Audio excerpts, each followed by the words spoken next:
Hawkins cursed है, ऐसा Dustin ने कहा था। स्ट्रेंजर थिंग्स का सीज़न 4 का वॉल्यूम 1 नेटफ्लिक्स पे रिलीज़ हो चुका है और ये पुराने 3 सीज़न के मुकाबले बहुत ही यूनिक वे से हमें बताया गया है। सीज़न 4 के फर्स्ट एपिसोड की स्टार्टिंग एकदम नॉर्मल वे से होती है, जैसे कि सब मूव ऑन कर चुके हो, सब अपनी अपनी लाइफ में आगे बढ़ चुके हो। थर्ड सीज़न के एंड में जो भी हादसा हुआ था उससे सभी लोगों की लाइफ में बहुत बुरा असर हुआ था, सभी उससे उभर नहीं पाएंगे ऐसा हमें लगा था। बट फोर्थ सीज़न के फर्स्ट एपिसोड के अंदर चीज़ें नॉर्मल हो रही हो ऐसा हमें लगता है और ऐसे ही स्मूथली फ्लो के अंदर कहानी चलती जा रही है। माइक और उसके फ्रेंड्स सेपरेट हो चुके हैं, अलग अलग ग्रुप में डिवाइड हो चुके हैं और कुछ नए कैरेक्टर से हमें इंट्रोड्यूस करवाया जाता है जो फनी और सीरियसनेस दोनों के मिक्सचर के फॉर्म में हमें दिखाए जाते हैं। 11 जॉयस और विल की फैमिली के साथ दूसरे शहर में चली गई होती है, वहाँ पे नई स्कूल अटेंड करती है और वहाँ पे उसके साथ जो भी बुरा व्यवहार होता है, उसकी बुलिंग होती है, वो सब चीज़ें भी हमें दिखाई जाती है और साथ ही उसके पास्ट में जो बुरे इवेंट्स हुए थे उसकी झलक भी हमें बार बार दिखाई जाती है। सो एपिसोड 1 एंड होते होते हमें एकदम नॉर्मल वाइब आती है 80s की,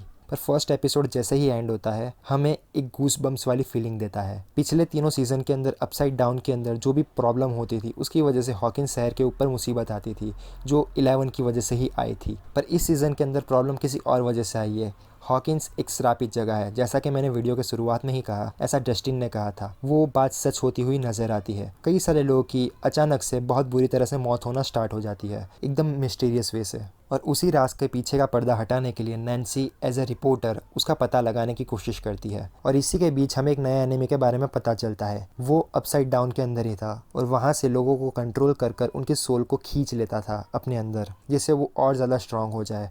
और वो ऐसे ही लोगों को टारगेट करता था जो मेंटली बहुत फ्रस्ट्रेट हो या इमोशनल ट्रॉमा से गुजर रहे हो। दूसरी तरफ 11 अपने जो भी ट्रॉमा से गुजर रही है, माइक उसको मिलने जाता है, उससे 11 क्या बातें छुपा रही थी वो सारी चीज़ें पता चलती है, पर वो अपनी पावर खो चुकी होती है, इसीलिए वो अपने आप को और ज़्यादा कमज़ोर फील करती है। जॉयस के अंदर एक होप जग चुकी है कि जिम हॉपर अभी भी जिंदा है और रशियन की कैद में है। सो इसी तरह से Dustin, Lucas, Maxine, Steve, Nancy, इनका ग्रुप, जॉयस का ग्रुप, माइक का ग्रुप, 11 उसके अलग पास्ट वर्जन में जो भी प्रॉब्लम गुजर रही थी, वो इन सभी ग्रुप को डिवाइड कर दिया गया है। और स्ट्रेंजर थिंग्स का यही पैटर्न है कि इन सभी को अलग अलग ग्रुप में डिवाइड कर कर इनकी स्टोरी किस तरह से धीरे धीरे आगे बढ़ती है और लास्ट में एक दूसरे से कैसे कनेक्टेड हो जाती है, वही दिखाना होता है। और ये सारी चीज़ें हमें बहुत ही इंटरेस्टिंग वे से दिखाई जाती है और यही स्ट्रेंजर थिंग्स की स्पेशल बात है। इस सीज़न के अंदर वीएफएक्स, सिनेमेटोग्राफी, इन सभी पे बहुत अच्छे से काम किया गया है। जॉयस रेडियो के अंदर रिकॉर्डिंग स्टार्ट करती है और दूसरा जो ट्रांजिशन होता है, जो सीन दिखाया जाता है, वो जिम हॉपर जिस जेल में होता है उसका ईगल आई शॉट दिखाया गया है। सो वो जो ट्रांजिशन होता है, कुछ टाइम के लिए हमें ऐसा लगता है कि हम एक ही सीन के अंदर है, पर अचानक से वो दूसरे सीन के अंदर चला जाता है। सो वो भी हमें बहुत इंटरेस्टिंग लगता है। और फर्स्ट एपिसोड ही एक ऐसा एपिसोड था जिसके अंदर हम चैन से सांस ले सकते हैं।